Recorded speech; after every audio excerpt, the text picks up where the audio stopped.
ஆதி சதுர்வேதங்கள் ஓதும் பரஞ்சோதியே எங்கள் அச்சனார் கோவில் அரசே.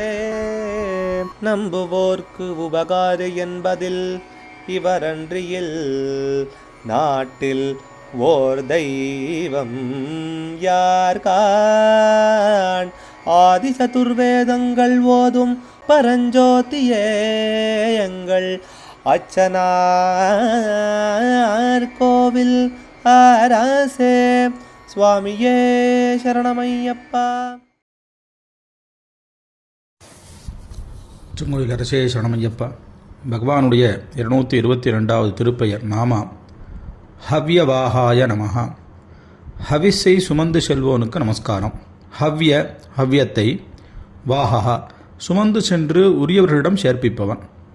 அதாவது அக்னியினுடைய ரூபமாக பகவான் இப்போ சொல்லிட்டு இருக்கு. இந்த சஹஸ்ரநாமத்தில் எல்லா தேவத்தையோட ரூபமாக பகவான் தான் இருக்கார், சாஸ்தா தான் இருக்காருங்கிறதுக்கு விஷ்ணு ரூபமாக சொல்லப்பட்டது, பிரம்ம ரூபமாக சொல்லப்பட்டது, பரமேஸ்வரனுடைய ரூபமாக சொல்லப்பட்டது.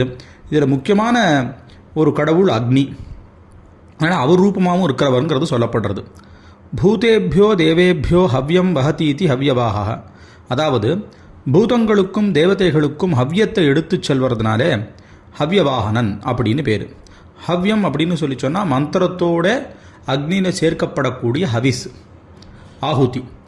அதில் மந்திரம், ஒரு வேத மந்திரம் சொல்கிறது, அக்னியே நீ தான் தேவதைகளுடைய இருப்பிடம், தேவதைகள்லாம் உங்ககிட்ட தான் வசிக்கிறா, உனக்கு அதனால் போகிற வழி எல்லாம் தெரியும் அப்படின்னு கொண்டு போய் சொல்கிறது. அதே மாதிரி வேதத்தில் அக்னியை பற்றி விசேஷமாக சொல்லப்படுறது.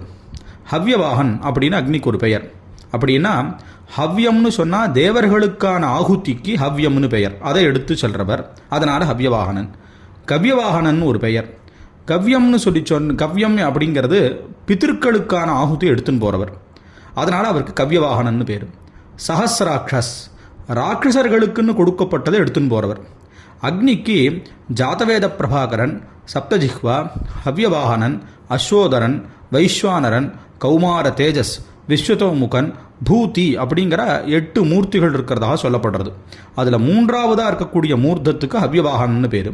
அக்னிக்கு 10 கலைகள், அதில் 9ஆவது கலைக்கு ஹவ்யவாகினின்னு ஹவ்யவாகனன்னு பெயர். மற்றவைக்கு தூம்ரார்ச்சிஸ், ஊஷ்மா, ஜுவலினி, ஜுவாலினி, விஸ்புலிங்கினி, சுஸ்ரீ, சுரூபா, கபிலா, கவ்யவாகனன் இருக்குது. அதனால் அந்த ஹவிஸை எடுத்துன்னு போகிறவர் அப்படின்னா எந்த தெய்வத்தை குறித்து, இதை ஏற்கனவே முன்னாடி நாமாவளையும் பார்த்துருக்கோம், எந்த தெய்வங்களை குறித்து ஹோமம் பண்ணாலும் அதை அந்த அக்னி ரூபமாக எடுத்து கொண்டு போய் அந்தந்த தெய்வங்கள் கிட்ட சேர்த்துறவர் அப்படின்னு சொல்கிறதாக இருக்குது. அதனால் ஹவிஸை எடுத்து கொண்டு செல்கிற அக்னியோட ரூபமாக இருக்கிறவருக்கு நமஸ்காரம்னு இந்த நாமாவானு தெரிவிக்கிறது. அச்சங்கோவில் அரசே சரணமையப்பா. அச்சனார் கோவில் அரசே. சுவாமியே சரணமையப்பா.